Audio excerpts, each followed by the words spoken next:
Oke, lanjut lagi ya. Sudah paham kan apa perbedaan antara nabi dan rasul?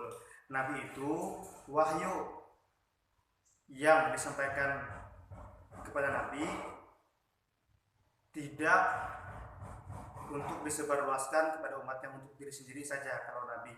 Kalau rasul, wahyu yang diturunkan kepadanya harus wajib untuk disampaikan kepada umatnya. Kalau nabi belum tentu rasul, kalau rasul sudah pasti dia seorang nabi, ya. Nah, jadi intinya Al-Qur'an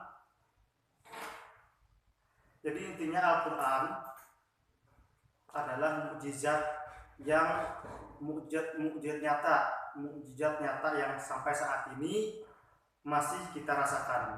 Nah, jadi mukjizat yang paling besar yang Allah berikan kepada para nabi, kepada Nabi Muhammad itu adalah mukjizat Al-Quran ini.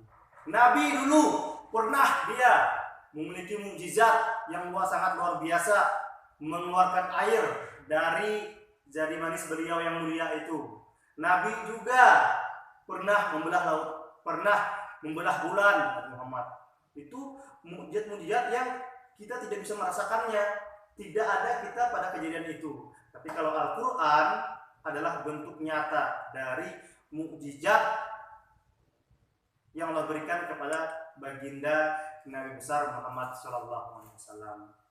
Itu di dalam Al-Quran. Andai saja jin dan manusia berkumpul untuk membuat seperti Al-Quran, maka mereka tidak bisa membuatnya. Al-Quran ini terjaga dan terpelihara kemurniannya. Bahasanya sangat bagus sekali. Makanya dulu ya, jadi pada zaman Zahiliyah dulu itu Nabi Muhammad mendapatkan wahyu berupa Al-Quran ini. Jadi pada saat itu orang-orang yang ahli dalam bahasa dan sastra mengeluarkan percakapan, mengeluarkan syair-syairnya. Nah, pada saat itu Nabi membaca Al-Quran. Jadi ketika orang-orang kafir pada saat itu mendengar bacaan Al-Quran dari baginda Nabi besar Muhammad SAW, banyak di antara mereka yang menganggap bahwa Al-Quran itu benar-benar bukan buatan manusia. Ada juga yang selalu bertanya kepada Rasulullah, "Wahai Muhammad, apa yang kau baca itu? Ini adalah Al-Quran," katanya. "Ini adalah kalam Allah Subhanahu wa Ta'ala." Jadi mereka makin penasaran. Banyak di antara orang-orang kafir jahiliyah yang masuk agama Islam. Kenapa? Mengagumi keindahan dari bacaan, dari huruf atau bacaan yang dibacakan oleh baginda Nabi besar Muhammad SAW. Bahasa Al-Quran itu adalah bahasa yang paling indah. Jadi orang-orang Arab bingung, Nabi ini dari mana kok bisa seperti ini? Mengalahkan para penyair, mengalahkan orang-orang yang ahli bahasa dan sastra pada saat itu. Karena keindahan dan keelokan bahasa dari Al-Quran ini. Memang Al-Quran bukannya kalam manusia, tapi kalam Allah Subhanahu wa Ta'ala. Inilah mukjizat yang paling besar yang diberikan Allah Subhanahu wa Ta'ala kepada baginda Nabi besar Muhammad SAW. Itulah mukjizatnya yang pada saat ini, sampai saat ini kita merasakan kemurnian dan kebesaran mukjizat dari Al-Quran itu. Jadi seburuk-buruk orang itu, kata Rasulullah, orang yang tak bisa baca Al-Quran. Jadi mungkin di antara kita yang masih belum lancar baca Al-Qurannya, masih belum fasih baca Al-Qurannya, tajwidnya masih kacau, tajwid misalnya, belajar mulai sekarang. Carilah guru-guru agama. Kalau misalkan di sekolah masih kurang belajar Al-Qurannya, carilah guru-guru di luar. Ustaz, ada guru ngaji di masjid, ajari ulun ki baca Quran, ulun masih belum lancar, simaki ulun ki baca Quran, ulun belum lancar. Nah, kayak gitu. Belajar mulai sekarang. Apa sebaik-baik orang adalah orang yang belajar Al-Quran dan orang yang mengamalkan Al-Quran. Tuh ya, tuh kalau kita membahas lebih lanjut dari Al-Quran.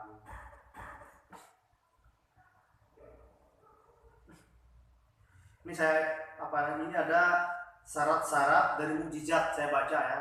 Syarat-syarat dari mukjizat. Suatu kejadian atau peristiwa dikatakan sebagai mukjizat apabila memenuhi syarat-syarat sebagai berikut. Silakan kalian untuk mencatat atau mendengarkan langsung ya. Mukjizat adalah sesuatu yang tidak sanggup dilakukan oleh siapapun selain Allah Subhanahu wa taala. Mukjizat adalah sesuatu yang menyalahi kebiasaan atau tidak sesuai dengan kebiasaan dan berlawanan dengan hukum alam.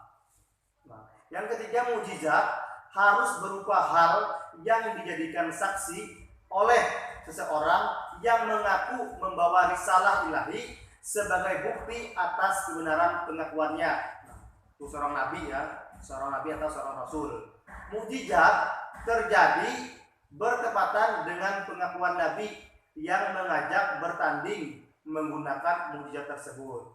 Yang kelima, tidak ada seorang manusia pun, bahkan jin sekalipun, yang dapat membuktikan dan membandingkan dalam pertandingan tersebut. Kelima syarat tersebut di atas bila terpenuhi, maka suatu hal yang timbul di luar kebiasaan adalah merupakan mukjizat yang menyatakan atas kenabian atau kerasulan orang yang mengemukakan, dan mukjizat akan muncul dari tangannya. Misalkan seorang Nabi Musa bisa membelah lautan, Nabi Isa bisa menghidupkan orang sudah meninggal, Nabi Muhammad bisa membelah bulan. Banyak lagi cerita-cerita Nabi yang memiliki mukjizat-mukjizat. Nabi Ibrahim dibakar, tapi apa? Nabi Ibrahim malah mendapatkan kesejukan di dalam api tersebut. Itulah mukjizat yang diberikan Allah Subhanahu wa taala kepada rasul dan nabinya.